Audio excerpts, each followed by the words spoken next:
itu dulu hotel terbaik yang ada ya baru Darut Tauhid, Hilton, Al-Firdaus, ya.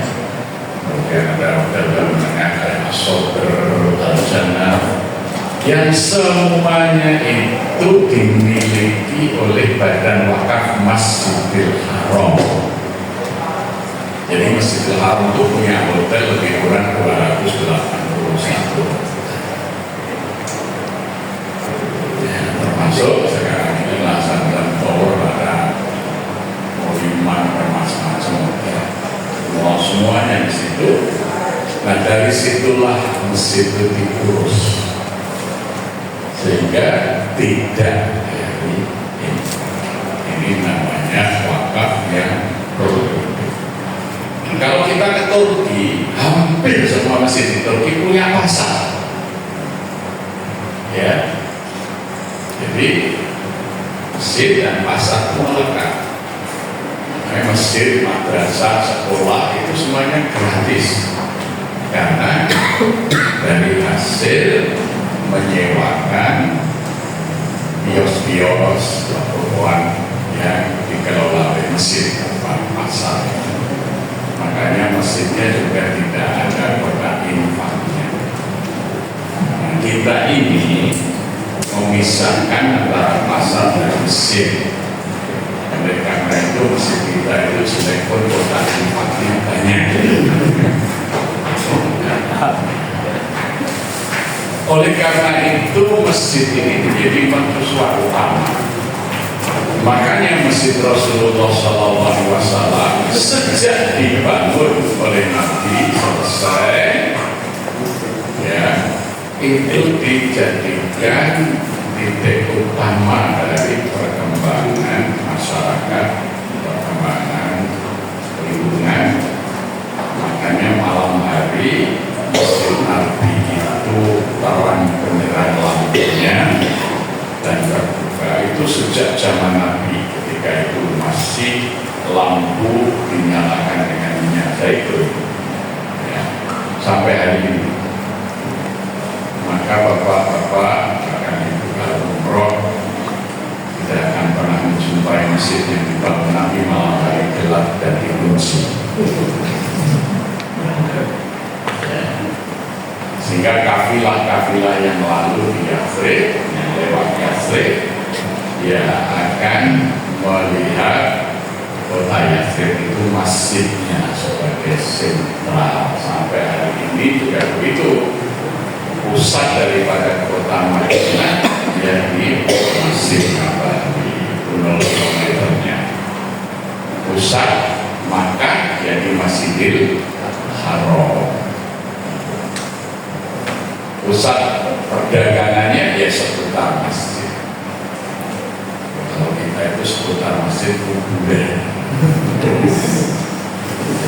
Jadi ini konsep membangun peradaban yang dilakukan oleh Rasulullah SAW. Jadi atur tunggal. Ya.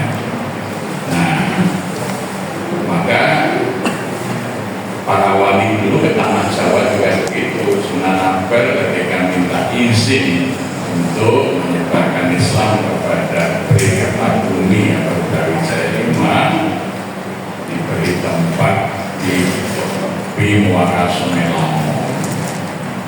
Maka yang beliau bangun di dahulu adalah penginapan, tokoan, dan kemudian masjid di mana beliau tinggal. Tumbuhlah kemudian di sekitar situ kota yang sekarang kita kenal sebagai kota Surabaya. Jadi sampai sekarang Masjid Ampel masih punya banyak penginapan. Jadi masjid itu ada bondo masjid, artinya ada wakaf produktif sebagai sumber pengelolaan masjid.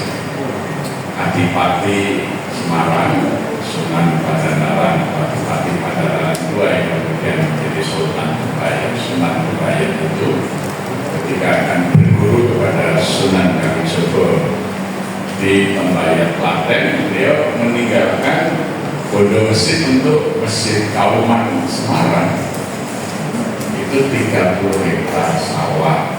Sampai hari ini Masjid Kauman Semarang punya wakaf produktif 30 hektar itu. Berapa yang jadi pom bensin atau SPP itu disewakan kan? Yang 3 hektar sekarang dipakai untuk pembangunan MACD Masjid Agung Jawa Tengah. Itu di atas tanah Bondo Mesjid miliknya Masjid Kauman Semarang. Sehingga takmirnya, khotibnya, ya, imamnya, muadzinnya semuanya bisa hidup sejahtera dengan Bondo Mesjid itu.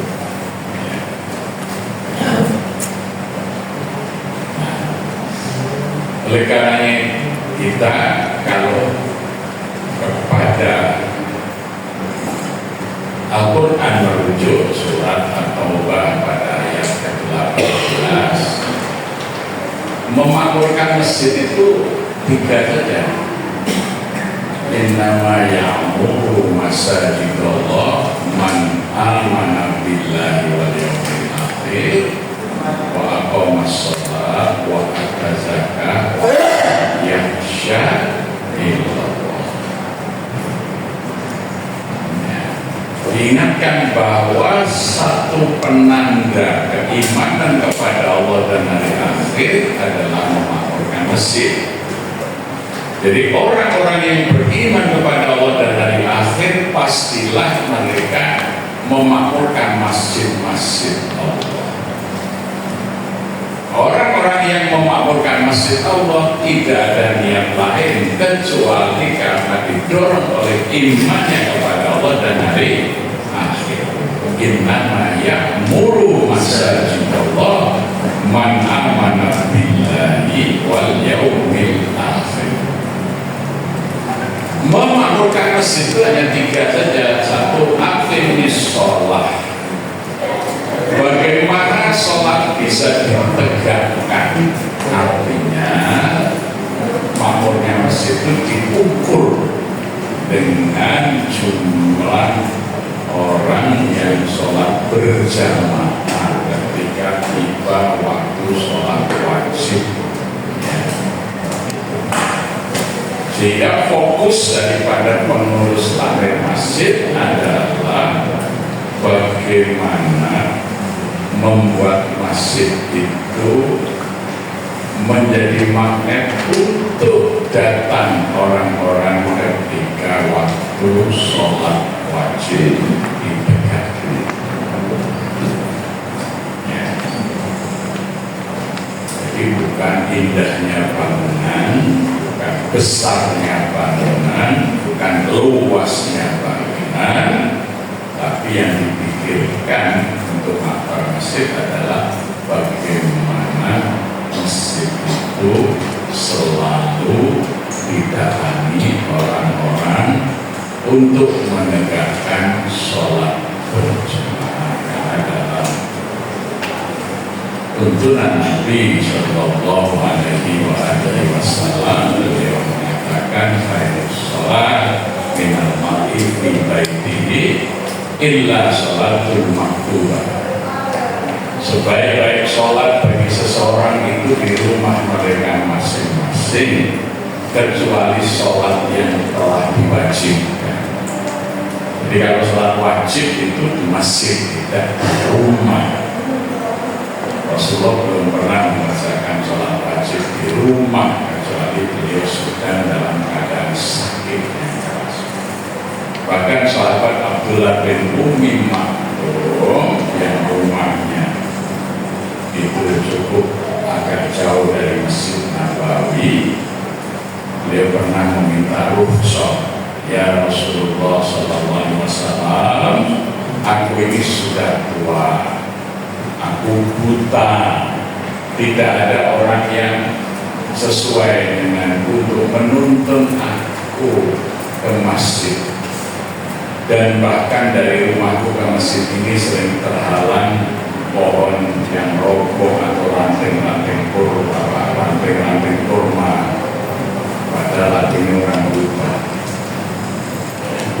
Juga Di Yathrib ini masih banyak binatang buas dan serangga-serangga berbisa. Bolehkah aku sholat di rumah rusak? Rasulullah kemudian bertanya, ya Abdullah bin Umi Maktum, apakah dari rumahmu kamu mendengar adzan? Aku mendengar ya Rasulullah. Maka Rasulullah mengatakan, tidak ada rukhsah bagi luar buta, tidak ada yang nuntut, padahal harus melewati ya kebun-kebun yang mungkin ada ranting kurma yang jatuh, pohon yang roboh, bahkan masih ada binatang buas atau serangga berbisa. Minta izin untuk sholat di rumah, nggak boleh, disuruh tetap ke masjid beberapa yang masih ya. Ini akhir sholat,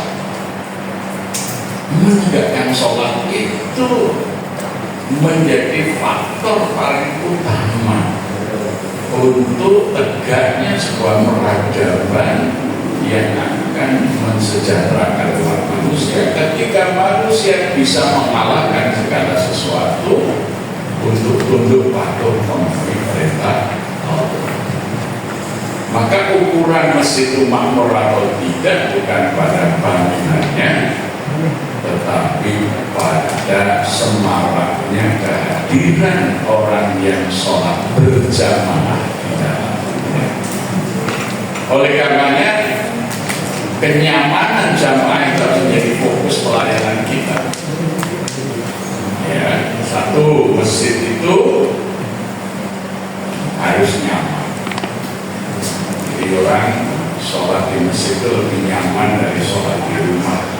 Itu yang mesti menjadi perhatian pelayanan para tamu. Ya. Dimudahkan. Ya. Saya sering melihat karena arsitek masjid umumnya masih umumnya, mereka tidak memperhitungkan kesulitan lansia. Kalau zaman Nabi sekelas Umi Maktum tadi untuk sholat di masjid, misalnya tempat wudhunya dan toiletnya jauh. Ya, sedangkan kalau orang sudah lansia mengalami kemunduran fungsi-fungsi biologis, ya, kalau dulu kalau belum lansia itu kalau kencing ya, kalau udah lansia itu gitu. Nanti lagi nah sehingga sering yaitu besok kalau tempat toilet itu jauh, ada seseorang sholat, saya pernah melihat di situ karena itu ada jamaah yang sholat itu belakang di dekat toilet. Saya tanya, Pak, lo kok sholat di sini? Ya Pak, saya ini sudah menderita diabetes berat, ginjal saya sudah terganggu fungsinya, jadi saya sudah pipis. Kalau saya sholat di sana nanti kebetulan pipis belum sampai toilet sudah bocor. Klepnya itu, dan prostatnya itu sudah mengembang dan nggak bisa nahan lama-lama. Ya. Nah, kalau kita masih muda kan klepnya masih rapat, jadi masih bisa nampak. Begitu buka, ya kayak Shimizu gitu. Tapi kalau sudah tua ini klepnya sudah. Nah, kadang-kadang tidak terpikirkan bagaimana lansia itu bisa menikmati ibadah tanpa kecemasan, kekhawatiran karena kondisi biologis.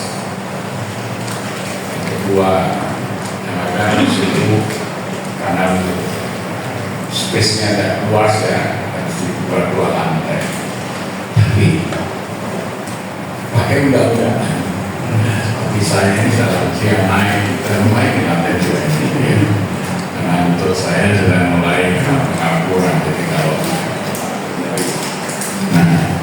maka kalau masih bertingkat itu ya bagaimana yang lansia ini bisa dapat fasilitas yang mudah, ya itu misalnya lift, eskalator, ya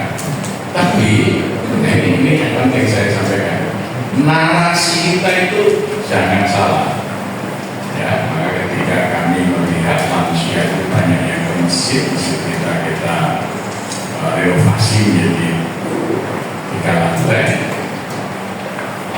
Maka yang kita pikir bagaimana memberikan kemudian lansia.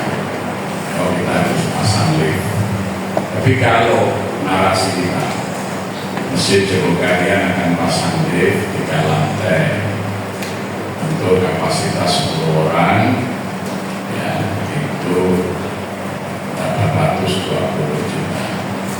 Kira-kira tanggapan jamaah misalkan macam-macam kayak mall aja.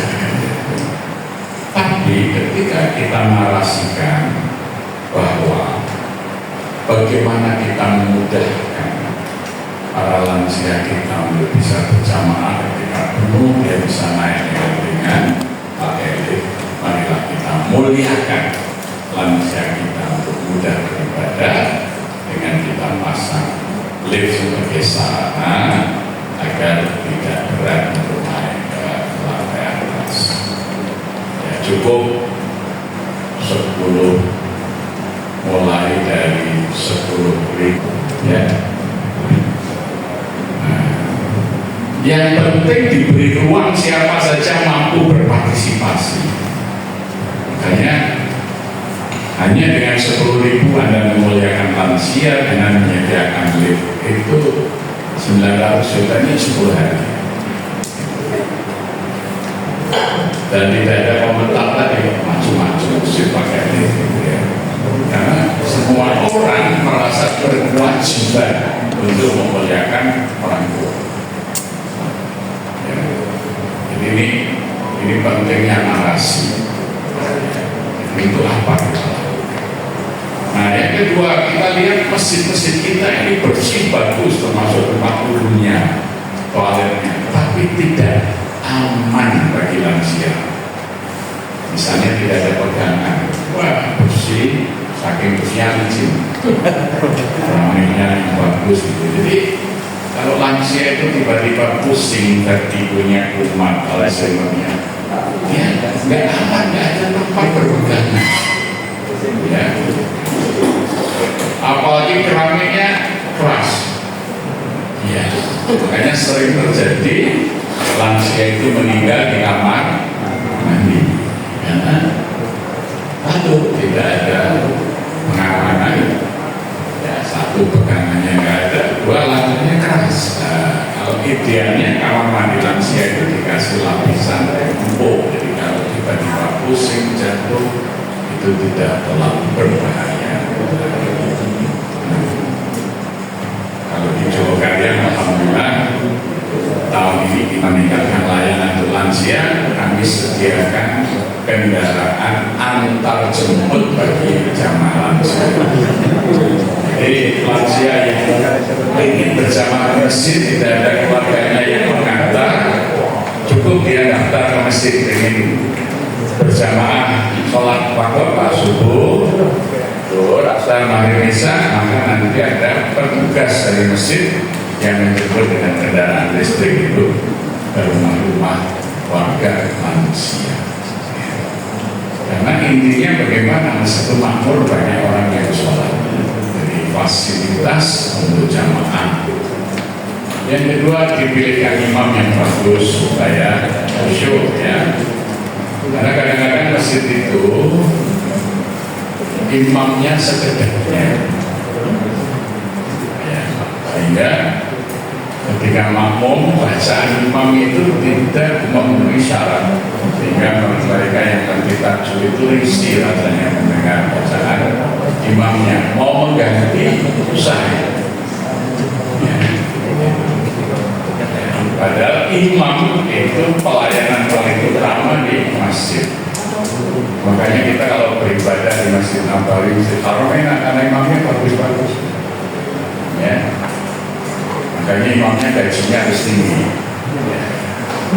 Jadi imam Masjid Haram itu saya pernah tanya kepada Syekh Al-Albani, ya, di atas 500 juta sebulan itu dan masjidnya punya uang, punya banyak hotel.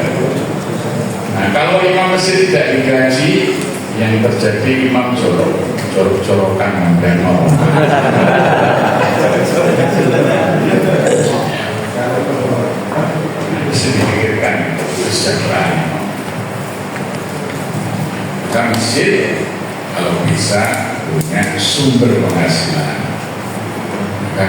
kami di Jogokarian mengembangkan wakaf produktif. Yang pertama, karena kota Yogyakarta itu kota wisata, ya kami bangun hotel. Ya, alhamdulillah sekarang si Jogokarian punya 2 hotel dan juga 1 homestay. Ya, kemudian kami juga punya sawah, dimana dari hasil sawah itu nanti untuk membantu kebutuhan beras bagi warga miskin. Jadi kita meniru Nabi itu pakainya bangun masjid, bangun pasar sebagai sumber penghasilan, sehingga masjid itu tidak dibiayai dari infak. Sehingga Masjid Jogokarian itu sudah menjadi masjid mandiri, artinya operasional masjid dari listrik, ya, karena bayar listriknya sekarang sekitar 30 juta per bulan.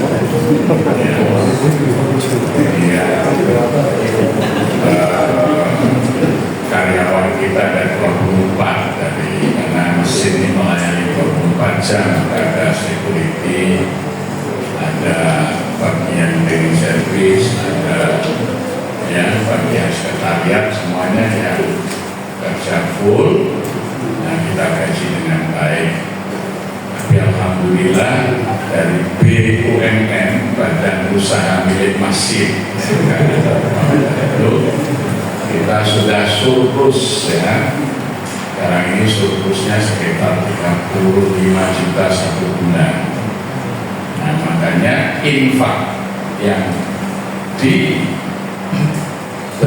masyarakat ke masjid bukan untuk masjid, tetapi untuk kepentingan masyarakat itu sendiri. Ya. Jadi infaknya kembali kepada masyarakat. Nah, masjidnya sudah dicukupi, bahkan sudah surplus dari badan usaha milik masjidnya, ya, dari BUMN-nya, sehingga kita bisa memberikan bantuan pada masyarakat yang tidak mampu mencukupi kebutuhan pokoknya. Kita membagi sembako secara periodik. Ya, setiap 15 hari bagi kepala keluarga yang miskin dapat beras, minyak goreng, gula teh, gitu ya, dari masjid. Kemudian juga ke masjid-masjid yang lain. Jadi pagi tadi kita ada bakti sosial di Ngawen gitu ya. Jadi kita mengirim ustaz membawa masyarakat, sehingga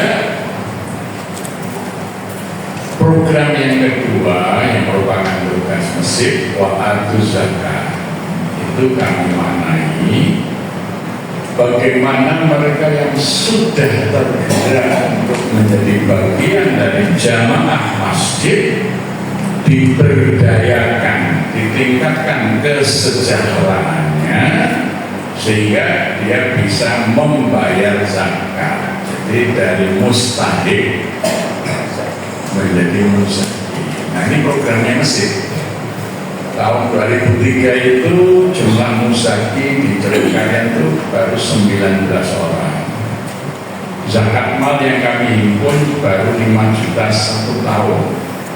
Tapi mulai tahun 2020 kami sudah punya lebih dari 459 muzaki. Zakat malnya 1 tahun yang dibayarkan melalui Masjid Jogokarian mencapai 3,2 miliar. Itu zakat malnya. 80% muzaki itu dulunya mustahik yang kita berdayakan. Misalnya ada bakul bakso, tadinya masih keliling kampung dari pagi jam 9 sampai malam itu paling 50-60 mangkok. Maka ketika itu kita bina, dibantu permodalannya, dibantu supaya kualitas masakannya itu halal dan thayyib. Sekarang ini tidak usah keliling, dia tinggal disediakan tempat di depan. Kemudian subuh, kalau subuh ini agak banyak orang nganggur. Nah, tapi kalau kita melihat masjid Nabawi, kalau keluar semua air, ya Allah, ramai yang masjid penuh sholat di orang. Menuju ke sananya seperti apa? Yang dilakukan. Terima kasih.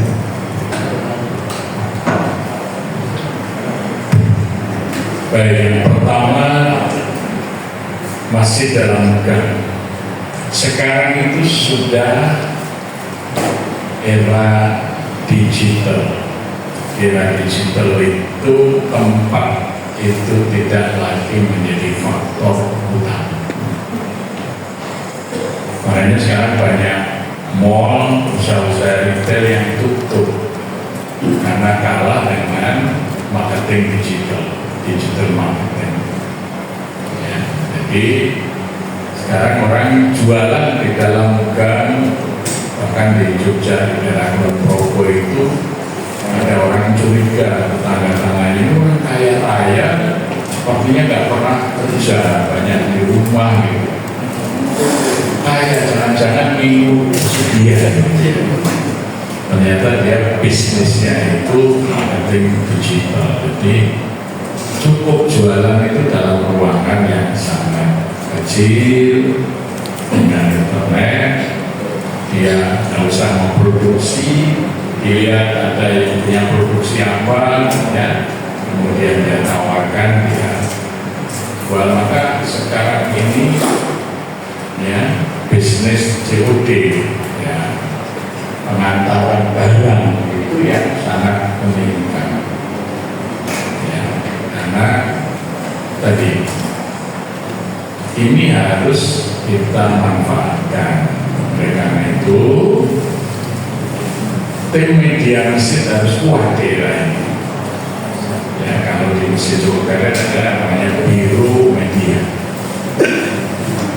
Anak-anak yang menangani Biro Media ini itu menjadi kunci utama bagi fundraising, ya, bagi gerakan penghimpunan dana dari setiap program yang kita lakukan.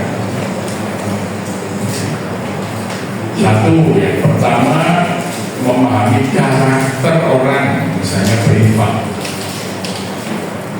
Orang berinfak itu karakternya satu, karena mau mencari pahala maka dia mencari waktu-waktu yang tepat untuk berinfak. Sehingga misalnya di media kami punya gerakan infak Rp1.000 sesudah subuh. Karena ada hadis yang memisahkan tiap pagi Allah menurunkan dua malaikat. Yang pertama mendoakan yang bersedekah di pagi itu supaya hartanya dilipat gandakan, dan yang satu mendoakan supaya bangkrut orang yang tidak mau bersedekah. Sekarang dengan kris itu tanpa biaya transfer, ya, tanpa biaya. Kalau Mesir sudah punya kris, ternyata dari gerakan infak subuh ini bisa dihimpun lebih kurang 250 juta satu bulan dari jamaah virtual. Ya, jamaah yang bukan tidak hanya di Indonesia, dari mana? Ya, mau ikut program sedekah subuhnya Masjid Jogja. Mereka yang ikut ini kemudian dikasih tempat berhimpun, kolamnya misalnya WA.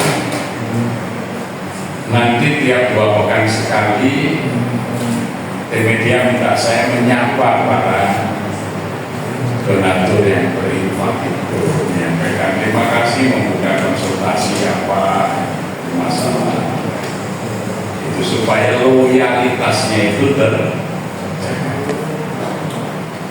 Kemudian yang milih hari Jumat. Nah, maka ada gerakan infak 10.000 tiap Jumat. Ya. Kemudian ada infak Ramadan, misalnya menyediakan buka puasa. Kami itu menyediakan tahun yang lalu 5.000 porsi, per porsi 15.000. Semula target kita baru dari 500, ternyata yang datang lebih. Karena konsepsinya itu kita pilih narasi yang mendorong orang untuk memberi buka puasa. Hadis yang saya ambil adalah hadis Rasulullah SAW dari khutbah yang panjang di akhir bulan Sya'ban, ya, dari sahabat Anas bin Malik, Anas bin Malik radhiyallahu anhu khatabana Rasulullah sallallahu alaihi wasallam fi akhir Sya'ban. Nah, salah satu dari kalimat yang disampaikan Rasulullah sallallahu alaihi wasallam dalam khutbah itu, man fatara shaiman fihi kana lahu maghfiratan lidzunubihi wa raqabatin minan nar. Barang siapa memberi buka puasa kepada orang yang berpuasa di dalam bulan Ramadan itu, lahu maghfiratan lidzunubihi, baginya ampunan dari dosa-dosanya, wa raqabatin minan nar, dan pembebasan dari api neraka. Seorang sahabat mendengar sabda ini berdiri, ya Rasulullah, saya orang miskin. Sungguh beruntung orang-orang yang kaya itu dia bisa memberi buka puasa.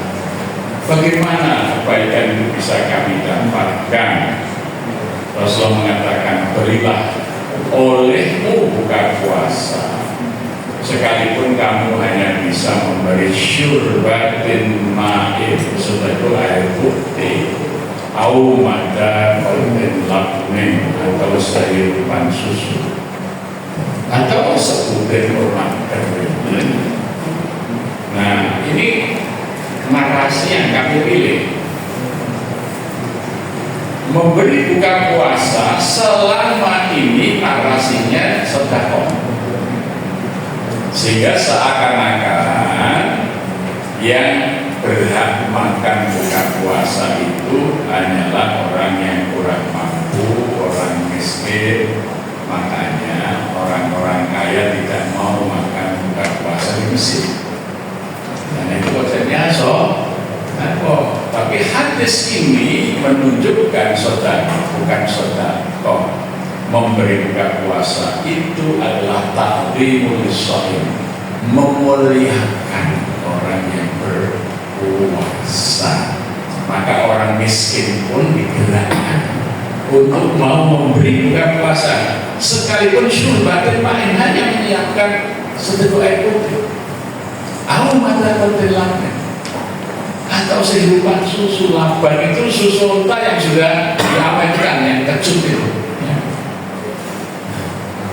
Makanya di Joko kali ini yang buka puasa dari para pengusaha, ya, mahasiswa, orang-orang kaya, semuanya makan bersama-sama, sehingga ribuan orang setiap sore makan buka puasa.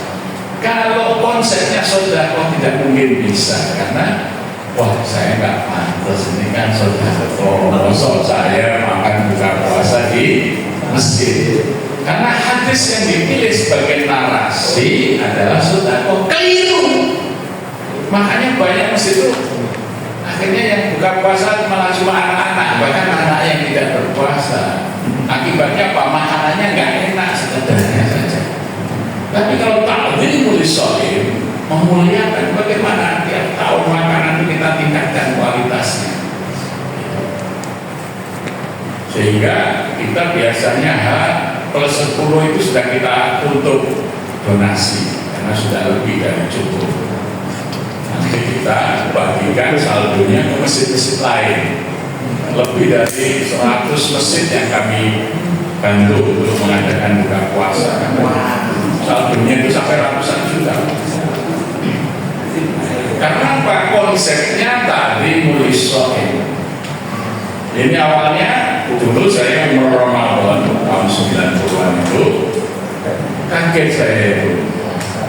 Baru mendarat di Madinah, langsung ada barang-barang dibawa oleh level biro ke kamar, kami langsung ke Masjid Nabawi. Begitu mau masuk Masjid Nabawi, anak-anak kecil berlari mendatangi kami. Bahwa parfum, saya pikir anak-anak ini jualan parfum, ternyata tidak, hanya mengoleksi baju kami terus lari lagi. Ternyata tradisi orang Arab itu memuliakan orang yang berbuka puasa, memberi minyak, memberi wewangian pada orang yang berpuasa, gitu ya. Itu sudah itu saya masuk masjid, tangan saya dipegang orang, saya disuruh duduk. Masjid Nabawi itu kapetnya sudah dilapisi dengan plastik transparan itu. Kemudian makanan bergunung-gunung kecil itu ditumpuk dari rutop, dari kurma segar sampai dengan nasi bukhori, ada nasi biryani, dan nasi mandi, macam-macam makanan itu. Saya nggak boleh pergi sampai ketika akan tiba saya disuapi pakai rutop.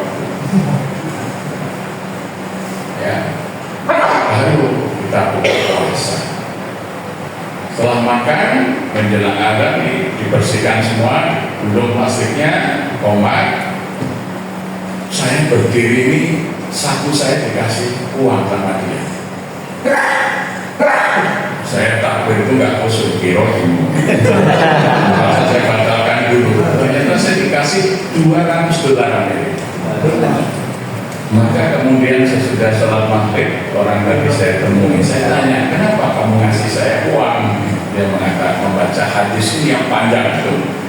Pagi harinya ketika saya Abu Bakar Al-Jazairi mengasuh Al-Aqah, saya tanyakan, hadisnya itu sahih. Jadi apa?